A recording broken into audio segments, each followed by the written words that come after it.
जय श्री लक्ष्मी नारायण मेरे प्यारे दोस्तों। जय माता दी। स्कंद माता आप और आपके परिवारजनों की सदैव रक्षा करें, आप सभी की मनोकामनाएं पूर्ण करें। आज नवरात्रि के 5वें दिन माँ स्कंद माता की पूजा की जाती है और आज आप सुन रहे हैं माँ स्कंद माता की संपूर्ण कथा, आरती और क्षमा याचना। तो देवासुर संग्राम के सेनापति भगवान स्कंद यानी भगवान कार्तिकेय जी की माता होने के कारण इन्हें स्कंद माता के नाम से जाना जाता है। यह देवी शक्ति और सुख का एहसास कराती हैं। स्कंद माता सूर्य मंडल की अधिष्ठात्री देवी हैं, इसी कारण इनके चेहरे पर तेज विद्यमान है। इनका वर्ण शुभ्र है। भगवान स्कंद को बाल रूप में गोद में बिठाए हुए यह देवी वात्सल्य से ओतप्रोत है। माँ की उपासना के साथ ही भगवान स्कंद की उपासना स्वयं ही पूर्ण हो जाती है, क्योंकि भगवान बाल स्वरूप में सदा ही अपनी माँ की गोद में विराजते रहते हैं। भवसागर के दुखों से मुक्ति पाने के लिए इससे दूसरा सुलभ साधन कोई नहीं है। स्कंद माता कमल के आसन पर विराजमान रहती हैं, इसलिए इन्हें पद्मासना देवी भी कहते हैं। इनका वाहन भी सिंह है। इन्हें कल्याणकारी शक्ति की अधिष्ठात्री भी कहा जाता है। इन देवी की 4 भुजाएं हैं। दाईं तरफ वाली भुजा में इन्होंने भगवान स्कंद को गोद में पकड़ा हुआ है। नीचे वाली भुजा में कमल का पुष्प धारण किया हुआ है। बाईं तरफ ऊपर वाली भुजा में वर मुद्रा में है और नीचे वाली भुजा में कमल का पुष्प है। देवासुर संग्राम में तारकासुर नाम के दैत्य का वध करने के लिए ही भगवान स्कंद की उत्पत्ति हुई थी। प्राचीन कथा के अनुसार कार्तिकेय जी का जन्म भगवान शिव और देवी पार्वती के से दूर सरकंडे के वन में हुआ था। उस बालक के 6 मुख थे। उस वन में कृतिकाएं रहती थी। कृतिकाओं को जब यह 6 मुख वाला बालक मिला तब उन्होंने उसका पालन किया। इसी वजह से बालक का नाम कार्तिकेय पड़ गया। भगवान शिव और देवी पार्वती से दूर रहकर वह बालक अब बड़ा होने लगा। कृतिकाएं बहुत अच्छी तरह से बालक का ध्यान रखती थी। एक दिन शिव जी को अपनी संतान के बारे में पता चला। संतान के बारे में जानकारी मिलते ही शिव जी ने अपने सेवकों को तुरंत ही सरकंडे के वन में भेजा और बालक को लेकर आने के लिए कहा। शिव जी के दूत वीरभद्र, विशालाक्ष, शंभुकर्ण, नंदीश्वर, गोकर्णक्ष, दक्षमुख आदि सरकंडे के वन में पहुंचे और कृतिकाओं के साथ कार्तिकेय स्वामी जी को लेकर शिव जी के पास वापस लौट आए। कार्तिकेय जी कैलाश पर्वत पर पहुंचे तो सभी बहुत प्रसन्न हुए। शिव जी और देवी पार्वती ने बालक को गले से लगाया और उसे बताया कि तुम हमारी संतान हो। शिव जी पार्वती जी ने कार्तिकेय को परिवार का महत्व समझाया और परिवार के साथ ही समाज की भलाई के लिए काम करने की सीख दी। तब शिव जी ने कार्तिकेय जी से कहा कि तुम बहुत वीर हो, इसलिए पुत्र आज से तुम्हें देवताओं का सेनापति नियुक्त किया जा रहा है। उस समय तारकासुर नाम के दैत्य ने बड़ा आतंक मचा रखा था और उसे वरदान मिला हुआ था कि उसका वध भगवान शिव के पुत्र द्वारा ही होगा। तब देवताओं ने कार्तिकेय जी को देवसेना का सेनापति बनाया और स्कंद माता ने उन्हें युद्ध कौशल की शिक्षा दी। युद्ध भूमि में देवताओं की सेना बिखरी हुई थी। उनके मन में भय था, परंतु कार्तिकेय ने सबको उत्साहित किया। भय मत करो देवो, आज अधर्म का अंत होना निश्चित है। संगठित हो जाओ, क्योंकि विजय निश्चित है। और उनके इस प्रकार उत्साहवर्धन से देवताओं में खोया हुआ साहस लौटा। जब युद्ध आरंभ हुआ तो राक्षस सेना चारों ओर से गरजी। तारकासुर स्वयं पर्वत समान विशाल होकर रणभूमि में आया। कार्तिकेय ने अपने दिव्य भाले से उस पर आघात कर दिया। भीषण संग्राम हुआ, आकाश कांप उठा और आखिरकार कार्तिकेय जी ने अपनी शक्ति अस्त्र से तारकासुर का वध कर दिया। देवताओं ने प्रसन्न होकर उन्हें शक्तिधर और देव सेनापति की उपाधि दी। स्कंद माता का स्वरूप अत्यंत शांत और सौम्य है। उनकी गोद में विराजते बालक कार्तिकेय स्वयं विजय और शौर्य के प्रतीक हैं। उनकी उपासना से भक्त को संतान सुख मिलता है।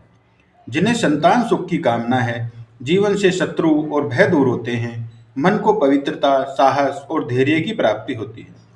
घर परिवार में सुख शांति आती है। स्कंद माता सिखाती हैं कि मातृत्व केवल करुणा नहीं देता, बल्कि संतान के माध्यम से संसार के कल्याण का मार्ग भी प्रशस्त करता है।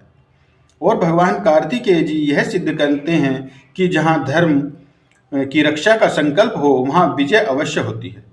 इस प्रकार स्कंद माता की कथा समाप्त होती है। आज मां मनसा देवी की कथा भी सुनने का विधान है। तो अब आप सभी श्रोतागण मां मनसा देवी की कथा भी सुनिए। कहते हैं कि भगवान शिव की 3 पुत्रियां हैं, अशोक सुंदरी, ज्योति या मां ज्वालामुखी और देवी वासुकी या फिर मां मनसा। और नवरात्रि के दिनों में भक्त मां मनसा देवी के दर्शन करने के लिए भी पहुंचते हैं। इन्हीं में से शिवजी की तीसरी पुत्री यानी वासुकी देवी को माता पार्वती जी की सौतेली पुत्री माना जाता है। पुराणों में नागों का विशेष महत्व बताया गया है। भगवान श्री विष्णु की सैया के रूप में शेषनाग का नाम आता है, तो यह भी मान्यता है कि शेषनाग के फन पर ही यह संपूर्ण पृथ्वी टिकी हुई है। भगवान कृष्ण द्वारा यमुना जी में निवास करने वाले कालिया नाग को वश में करने की कथा तो आप सभी जानते हैं। लेकिन कहते हैं कि श्री कृष्ण ने कालिया को कुश से नाथा था, जिसके प्रभाव से कुश में आज भी विष का अंश माना जाता है और ग्रामीण अंचलों में आज भी नाग पूजा में कुश का उपयोग किया जाता है।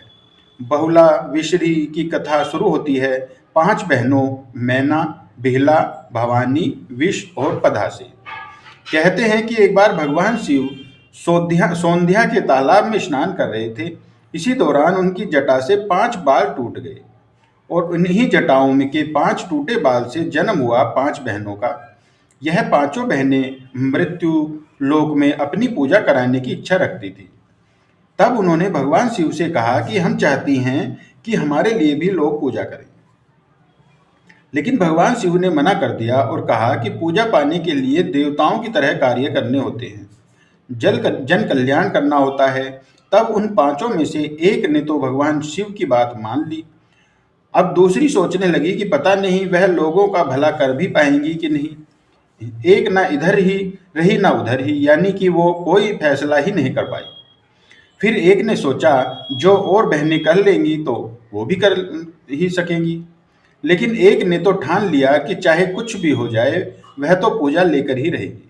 तब भगवान शिव ने उसे अपने भक्त चांद अर्थात चांदी सौदागर के बारे में बताया। उन्होंने कहा, चांद सौदागर अगर तुम्हारी पूजा मान लेगा तो मैं सब तुम्हें पूजा देने लगेंगे। अब जाओ प्रयास करके देख लो।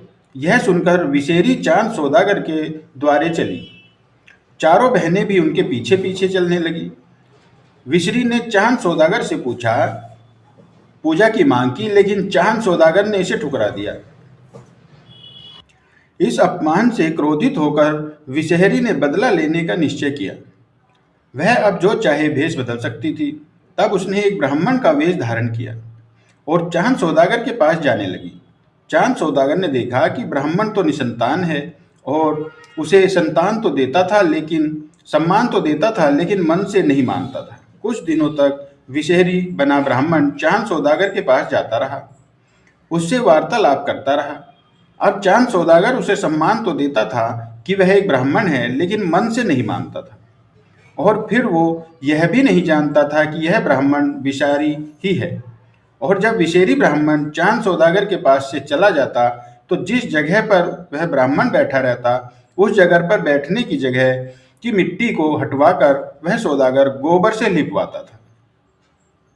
यह अपमान विषहर को और भड़काने वाला था। अब तो उसने चांद सौदागर को निसंतान बनाने का निश्चय कर लिया। चांद सौदागर के 6 पुत्र थे।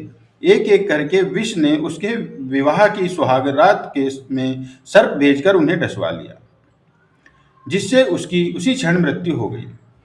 चांद सौदागर की 6 बहुएं इस तरह विधवा हो गई और उसका घर शोक में डूब गया। वे शहर जो अब भी ब्राह्मण के वेश में ही मन इस दुखद स्थिति पर प्रसन्न थी, कुछ समय बाद चांद सौदागर को एक और पुत्र की प्राप्ति हुई, जिसका नाम रखा गया बाला लखनंदर। उसने 6 पुत्रों की मृत्यु के दुख से ग्रस्त चांद सौदागर अपने 7वें पुत्र का विवाह ही नहीं करना चाहता था। लेकिन अब की बार विषहर ने ब्राह्मण वेश में उसकी मत्ती फेर दी और फिर किसी तरह पुत्र का भी विवाह करने के लिए राजी कर दिया। और फिर बाला लखनंदर का विवाह बिहुला से हुआ। बिहला एक समझदार और साहसी स्त्री थी। वह चांद सौदागर के 6 पुत्रों की मृत्यु का रहस्य जानती थी। उसने अपने पिता बेचू शाह से कहा कि बाला लखनंदर के साथ भी वही होगा जो उसके अन्य जेठों के साथ हुआ। उसने उपाय समझाया कि एक ऐसा घर बनवाया जाए जिसमें एक भी छेद ना हो, ताकि सांप प्रवेश ना कर सके। चाहन सौदागर के कारीगरों को कड़ा निर्देश दिया गया कि यदि घर में एक भी छेद हुआ तो उनके पूरे परिवार को मृत्यु की सजा दी जाएगी। लेकिन अब की बार भी विशियर ने अपनी चाल चली। उसने एक कारीगर को लालच देकर एक छोटा सा क्षेत्र छोड़ने के लिए तैयार कर लिया, जो कि आसानी से किसी को भी नजर ना आए। जब घर तैयार हुआ, चाहन सौदागर ने उसे अच्छे से निरीक्षण किया और उसे कोई कमी नजर ही नहीं आई, तो वह संतुष्ट हो गया। इधर बिहला जब ससुराल आई तो उसने अपने मायके से एक कुत्ता, एक बिल्ली, एक नेवला, एक गरुड़ और एक छोटा और अगर चंदन की लकड़ी भी साथ में रख ली। अगर चंदन में यह गुण था कि सर्पदंश से मृत व्यक्ति को जीवित किया जा सकता था, लेकिन वे शहर की चालाकी के आगे की सारी सावधानियां बेकार साबित हुई। शादी की पहली ही रात में जब विहला और बाला लखनंदर गहरी निद्रा में थे, तो उस समय विषहर ने उस छोटे छिद्र से एक पतला सांप भेजा। यह सांप बिहला की बहन थी, जिसे विषहर ने डरा धमका कर भेजा था। यह वही नागिन थी जिसने शिवजी की लोक कल्याण वाली बात मान ली थी, लेकिन अपनी ही बहन विषहरी के डर के कारण वह बाला लखनंदर को डसने पहुंच गई। अब इधर नागिन के ने सोते हुए बाला लखनंदर को डस लिया और वह मृत्यु को प्राप्त हो गया। बेहला तो गहरी नींद में थी और उसकी नींद भी विषहर की माया ही थी। जब बेहला की नींद खुली तो उसने अपने पति को मृत पाया। उसका हृदय दुख से फट पड़ा और वह जोर जोर से रोने लगी। उसकी बहन जिसने बाला लखनंदर को डसा था वहीं पलंग के नीचे थे और बिहला को सांत्वना देने लगी। उसने कहा, रो मत बहन, मैं अभी तुम्हारे पति को जीवित कर सकती हूँ, लेकिन इससे विषधर की दुर्गति नहीं होगी। वह तुम्हारे 6 जेठों की हत्या का जिम्मेदार है, तुम्हें उससे बदला लेना है। धैर्य रखो और अपने पति के शव को लेकर इंद्रलोक में जाओ। अब से तुम मुझे अपनी बहन ही मानना और समझना। तब बिहला ने अपनी बहन की बात मान ली। उसने बाला लखनंदर का शव 2 मटकी दही, 4 केले के पौधे और अपनी बहन यानी नागिन को अपने जोड़े में बांध लिया। उसने बिल्ली को भी साथ ले लिया और गंगा किनारे पहुंची। वहां उसने केले के पौधे से एक बेड़ा बनाया, उस पर अपने पति का शव रखा और इंद्रलोक की ओर प्रस्थान कर गई। वह बीच बीच में शव पर दही का लेप लगाती रही ताकि वह खराब न हो। बीच बीच में बिल्ली से दही चटवाकर शव को साफ करती और फिर नया लेप लगाती। यह यात्रा लगभग 12 वर्षों तक चली। रास्ते में कई लोगों ने उसे प्रलोभन दिए, लेकिन बिहुला ने अपने पतिव्रत धर्म को कभी नहीं छोड़ा। बिहला की एक दूर की मौसी थी, रेघवा। बहते बहते बिहला वहां पहुंची और अपनी मौसी से सारा हाल सुना दिया। तब रेघवा ने उसे सलाह दी कि वह इंद्रलोक जाए, लेकिन रास्ते में नेतिया धोबन से सावधान रहे, जो एक राक्षसी है। बिहला ने नेतिया को अपनी मौसी बनाकर उसका विश्वास जीत लिया और फिर नेतिया उसे इंद्रलोक ले गई, जहां बिहला ने देवराज इंद्र के सामने अपनी आप बीती सुनाई। तब देवराज इंद्र ने कहा, ठीक है, जो तुम कह रही हो उसको साबित करो, तो तुम्हारे पति और 6 जेठ जीवित कर दिए जाएंगे। यह सुनकर बिहला ने अपना जूड़ा खोला और उसी नागिन को सामने कर दिया जिसने बाला लखनंदर को डसा था।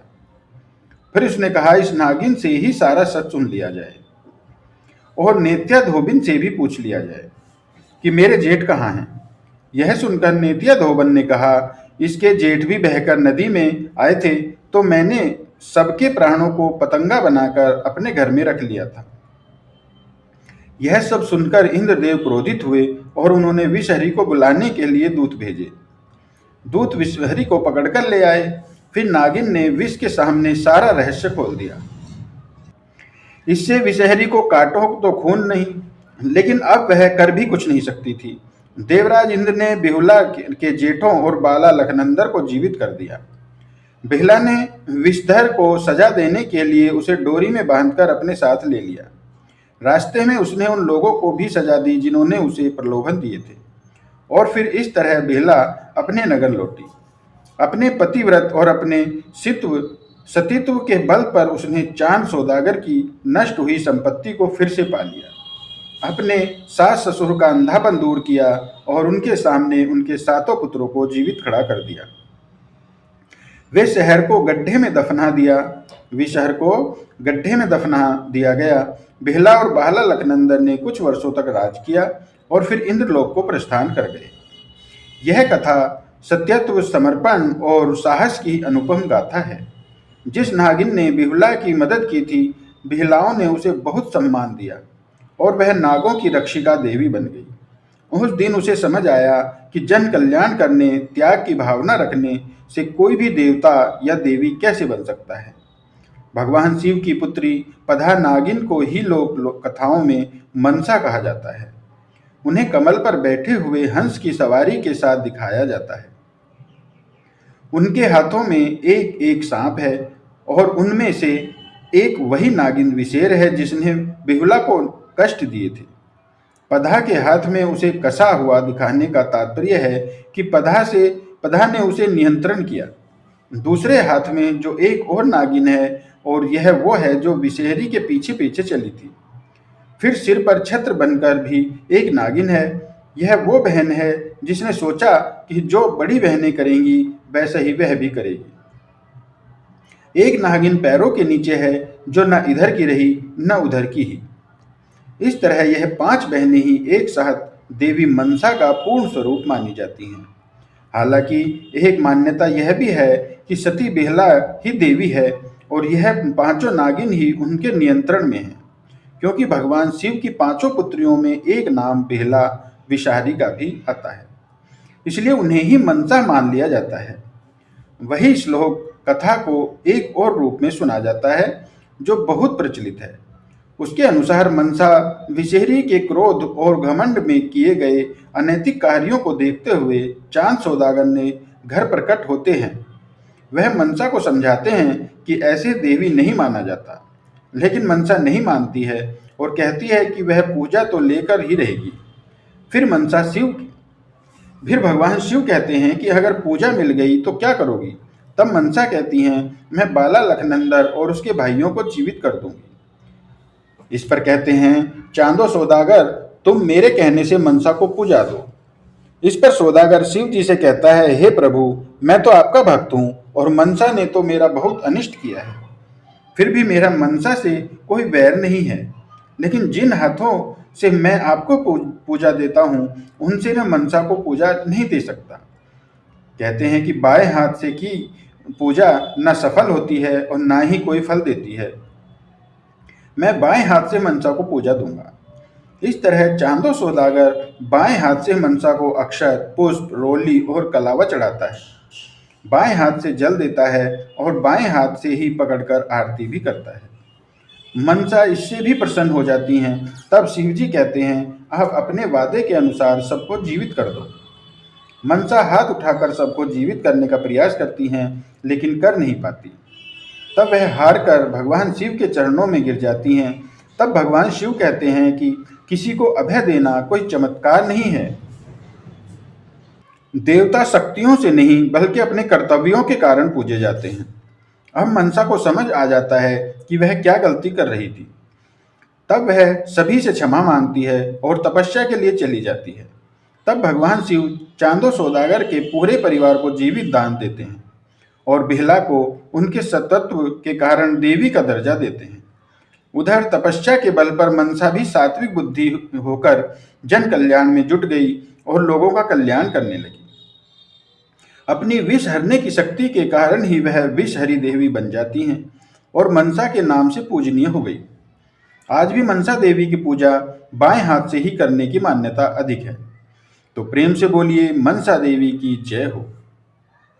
और आइए अब सुनते हैं दुर्गा चालीसा का पाठ। नमो नमो दुर्गे सुख करनी, नमो नमो अम्बे दुख हरनी। निरंकार है ज्योति तुम्हारी, तिहु लोक फैली उजियारी। शशि ललाट मुख महाविशाला, नेत्र लाल भ्रकुटी विकराला। रूप मातु को अधिक सुहावे, दरस करत जन अति सुख पावे। तुम संसार शक्ति ले कीना, पालन हेतु अन्न धन दीना। अन्नपूर्णा हुई जगपाला, तुम ही आदि सुंदरी बाला। प्रलय काल सब नासनहारी, तुम गौरी शिव शंकर प्यारी। शिव योगी तुमरे गुण गावे, ब्रह्मा विष्णु तुम्हें नित्य ध्यावे। रूप सरस्वती का तुम धारा, दे सुबुद्धि ऋषि मुनिन उबारा। धरो रूप नर सिंह को अम्बा, प्रगट भई फाड़ के खम्बा। रक्षा कर प्रहलाद बचायो, हिरण्याक्ष को स्वर्ग पठायो। लक्ष्मी रूप धरो जग माही, श्री नारायण अंग समाही।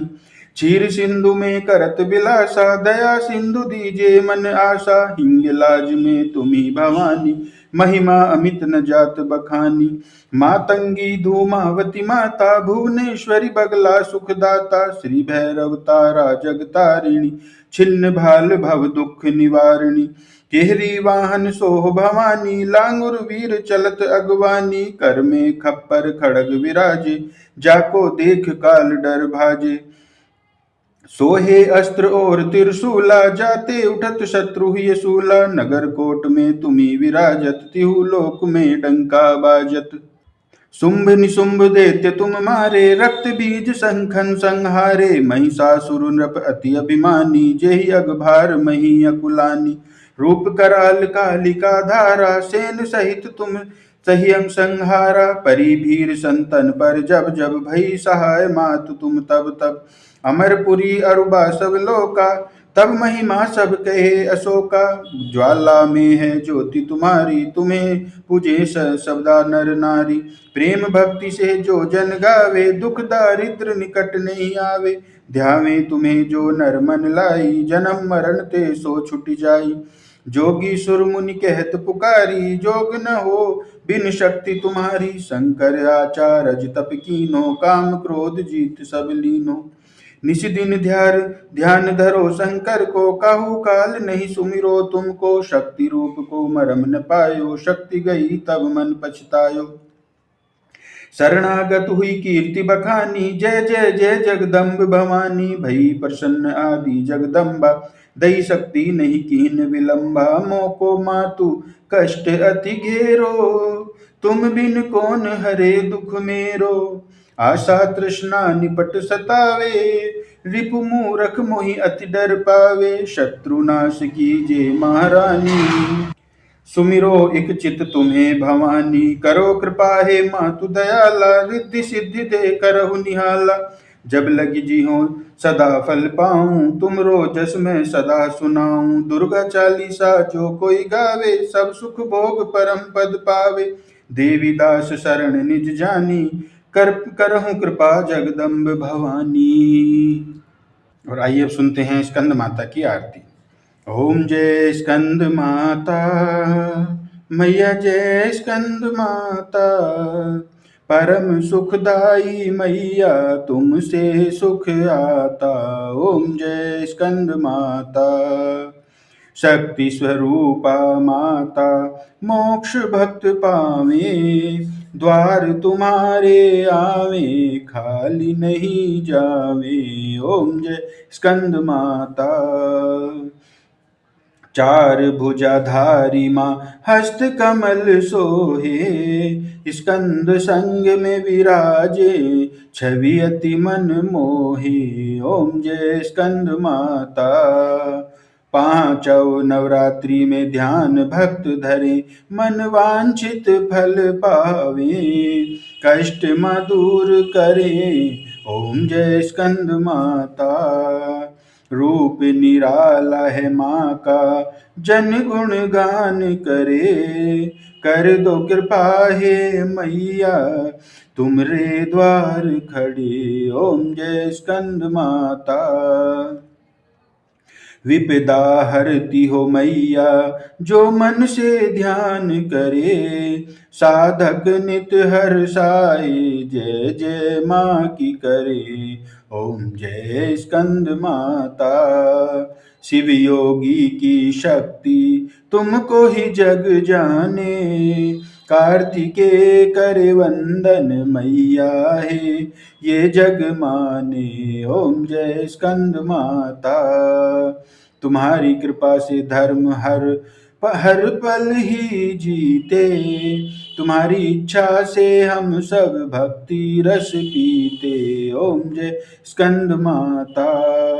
स्कंद माता की आरती जो मन से गाए, भव बंधन से छूटे नित सुख वो पाए। ओम जय स्कंद माता। ओम जय स्कंद माता। मैया जय स्कंद माता। परम सुखदाई मैया तुमसे है सुख आता। ओम जय स्कंद माता। तो प्रेम से बोलिए शेरों वाली माता की जय। स्कंद माता की जय हो।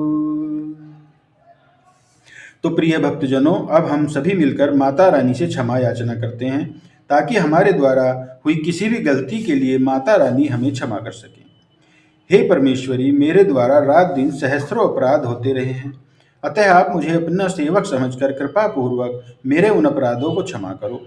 ना तो मैं आह्वान करना ही जानता हूँ, ना मैं विसर्जन करना ही जानता हूँ, और न पूजा ही करना जानता हूँ। हे परमेश्वरी, मुझे क्षमा करो। हे सुरेश्वरी, मैंने जो मंत्रहीन, क्रियाहीन और भक्तिहीन पूजन किया है, वह सब आपकी दया से पूर्ण हो। सैकड़ों अपराध करके भी भक्त आपकी शरण में आकर केवल जगदम्ब कहकर ही मोक्ष को प्राप्त करते हैं, जिसे महाधीश्वरी गण भी पाने में असमर्थ होते हैं। हे जगदम्बिके, मैं अपराधी हूँ, किंतु आपकी शरण में आया हूँ। अतः इस समय मैं दया का पात्र हूँ, आप जैसा चाहो वैसा करो। अज्ञानवश या बुद्धि भ्रम होने के कारण भूल से मैंने जो कुछ भी कम या अधिक कर दिया हो, हे देवी, हे परमेश्वरी, मेरे सब अपराध क्षमा करो और प्रसन्न हो। हे जगत जननी माता, हे कामेश्वरी, सच्चिदानंद स्वरूपिणी परमेश्वरी, आप प्रेम पूर्वक मेरी यह पूजा स्वीकार करो और मुझ पर प्रसन्न हो। आप गुप्त से भी गुप्त वस्तु की रक्षा करने वाली हो। आप मेरे किए हुए इस जप को ग्रहण करके मेरे सभी अपराधों को क्षमा करो। हे देवी, हे महेश्वरी, आपकी कृपा से मुझे सिद्धि की प्राप्ति हो। हे जगदम्बिके, मुझ पर दया करो, मुझ पर कृपा करो। हे जगजननी माँ, मेरी रक्षा करो, रक्षा करो, रक्षा करो। तो प्रेम से बोलिए जय